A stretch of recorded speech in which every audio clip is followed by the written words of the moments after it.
زنانه سوال کړل د روزې په حواله سره او ظاهره خبره ده دا مسله چې کوم د حیض په حواله سره ده د حیض په حواله سره د دوه مسلو ته پوښتنه کړل دا مسله ډیره مهمه ده ډیر شي زنانه داسې چې د دې مسلې علم متنشته یا علم متشته لیکن صحیح علم متنشته نو دا تاسو به زموږ جوړیږي چې تاسو چې کوم خپل کور والا دي کوم خزي دي هغه ته د دې مسایلو آگاهي ورکړي ځکه چې دا شریعت چې څنګه دا نارینه لپاره دی دغه شانتي د زنانو لپاره دی څنګه چې د نارینه مسایل دي دغه شانتي د زنانو مسایل دي ډیر شي زنانه داسې دي چې هغه چې کوم علما حضرات دي مفتي حضرات دي هغه ته بر راست نشي ته داغه سوال نشي کولای نو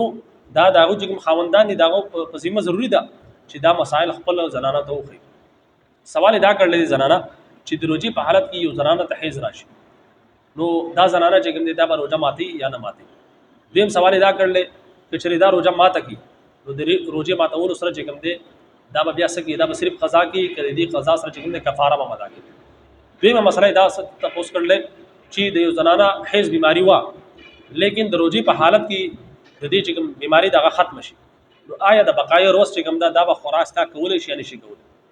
دا دوه مسلې دي یو کې حیض راتلو دي یعنی حیض راشي د دې روزه او حیض پر راغی روزي په حالت نو دا بس کی دیمه مسله دا چې د دوی روزنه و ظاهره خبره ده د دې مخکې چې کوم د حیض بیماری وا لیکن دروازه چې کوم د حیض بیماری دا ختم شو نو آیا د دې ختمې دونه پس دا زنانه چې کوم د خوراک سره کولای شي یا نشي کولای دا دوه مسلې دي په دې باندې ځان پوهه لومړنۍ مسله دا ده چې کله زنانه د حیض بیماری راشي نو شریعت دا وایي چې د دې زنانه چې کوم روزه ده فاسده شو ځکه چې د حیض په حالت کې زنانه روزه نشي نیسلې دا موضوع نشي کولای د قران مجید تلاوت نشي کولای دا د ناپاکي حالت ده سمجھ کې خبره اله نو کچري د روزه په حالت کې د روزه نسیره په میس کې چې کوم د حیض راغی نو دا به روزه ماته کی او دا خوراک سکا بالکل کولای شي شریعت دې ته اجازه ورکړل لیکن بهتره دا چې دا خوراک سکا چې کوم دي ځان په پټه کې د خلکو مبا کې نو دا غستره غلط فهمي پیدا کیږي خاص کر کې ماشومان ګوري نو دا هغه نه ډیر غلط اثر باغی باندې پیږي نو شریعت خو اجازه ورکړل چې دا خوراک سکا کولای شي بالکل کچري د روزه په حالت کې د حیض راشي دا هغه نه بعد د دې روزه فاسده شو دا بیا خوراک سکا کولای شي دا هغه نه پس د دې روزي به صرف قضا کې دی باندې بیا کفاره وغیرہ نشته چې څومره روزي د دې بیماری ګراله دا هغه به صرف قضا کې دیمه مسله دا چې یو زنانه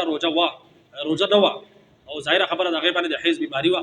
لیکن د روزي په بیس کې د روزي د دې د حیض د بیماری ختم شوه نو دا زنانه چې کوم دا بس کې دا به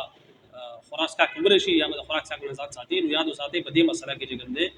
چې کوم مسله کې د حیض د ختمېدو دا مسله ده یعنی د روزي د دې روزه خو نه وا لیکن د روزه په حالت کې د حیض ختم شو نو دا غي نه پس چې کوم دا بیا خوراک څخه نه کی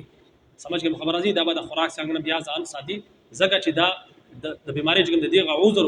ختم شو چې کله عذر ختم شو دا غي نه پس چې کوم دا به خوراک څخه نه کی البته د دې چې کوم روزه د قضا دا هغه بیا دا ضروري کوي نو امید کوم چې دا مسله د حیض په حواله سره